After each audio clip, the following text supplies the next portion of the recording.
ഈ ആനിമെ ഞാൻ കണ്ടു തീർന്നപ്പോൾ ഒരു കാര്യം മനസ്സിലായി. ജീവിതത്തിൽ നമ്മൾ തോൽക്കുന്നത് മറ്റുള്ളവരോടല്ല, പലപ്പോഴും നമ്മളോടാണ്. ഈ കഥ അതാണ് പറയുന്നത്. എന്റെ ഒരു സബ്സ്ക്രൈബറാണ് ഈ ആനിമെ സജസ്റ്റ് ചെയ്തത്. ആദ്യം പോസ്റ്റർ കണ്ടപ്പോൾ എനിക്ക് വലിയ പ്രതീക്ഷയൊന്നും ഉണ്ടായിരുന്നില്ല. ഡ്രോയിംഗ് സ്റ്റൈൽ പോലും സാധാരണ ആനിമെ പോലെയല്ല. പക്ഷേ ഒരു എപ്പിസോഡ് കഴിഞ്ഞപ്പോഴേക്കും ഞാൻ സീറ്റിൽ നിന്ന് എഴുന്നേൽക്കാതെ തുടരെ കണ്ടു. ഒരു ചെറിയ കഥ ചിന്തിച്ചു നോക്കൂ. വർഷങ്ങളായി ടേബിൾ ടെന്നീസ് കളിക്കുന്ന ഒരു സുഹൃത്ത്. എല്ലാവരും അവൻ ചാമ്പ്യനാകുമെന്ന് കരുതുന്നു.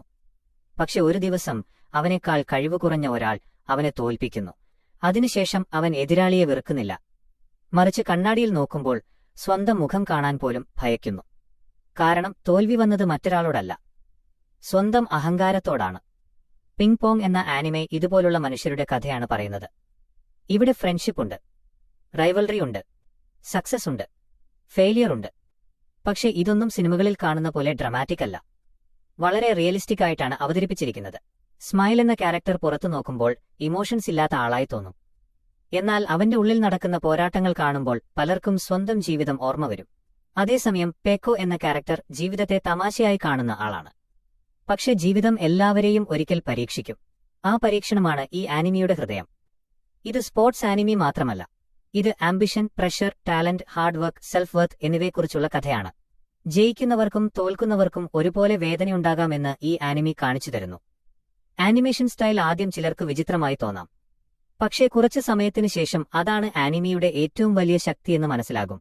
ഓരോ മാച്ചിനും വേറിട്ട എനർജിയുണ്ട്. Camera angles, expressions, background music എല്ലാം ചേർന്ന് ഓരോ പോയിന്റും വലിയ യുദ്ധം പോലെ ഫീൽ ചെയ്യിക്കുന്നു. സാധാരണ സ്പോർട്സ് ആനിമകളിൽ വിന്നർ ആരാകും എന്നതാണ് സസ്പെൻസ്. പക്ഷേ ഇവിടെ ആരാണ് വിന്നർ എന്നതിലുപരി ആരാണ് സ്വന്തം ഭയങ്ങളെ തോൽപ്പിക്കുന്നത് എന്നതാണ് പ്രധാന ചോദ്യം. ഒരു സമയത്ത് ഞാൻ തമാശയായി ചിന്തിച്ചു, ഇത്ര നല്ല ആനിമികളുണ്ടെങ്കിൽ ഭാര്യ എന്നെ വിട്ട് ഡിവോഴ്സ് ചെയ്താലും ഞാൻ ആദ്യം എപ്പിസോഡ് ഫിനിഷ് ചെയ്തേ സംസാരിക്കൂ. പക്ഷെ സത്യത്തിൽ ഈ ആനിമെ കാണുമ്പോൾ സമയം പോകുന്നത് പോലും അറിയില്ല. ഓരോ ക്യാരക്ടറിനും സ്വന്തം ലക്ഷ്യങ്ങളുണ്ട്, സ്വന്തം മുറിവുകളുണ്ട്. അതുകൊണ്ടാണ് അവർ റിയൽ ആളുകളെപ്പോലെ തോന്നുന്നത്. ആരും പെർഫെക്റ്റ് അല്ല. അതാണ് ഈ ആനിമിയെ മാസ്റ്റർപീസ് ആക്കുന്നത്. നിങ്ങൾ ആക്ഷൻ ആനിമി മാത്രം കാണുന്ന ആളാണെങ്കിൽ പോലും ഒരു അവസരം പിങ് പോങ്ങിന് കൊടുക്കൂ.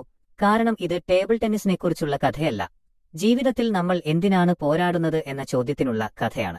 വീഡിയോ ഇഷ്ടമായെങ്കിൽ ലൈക്ക് ചെയ്യൂ, കോമന്റിൽ നിങ്ങളുടെ അഭിപ്രായം പറയൂ.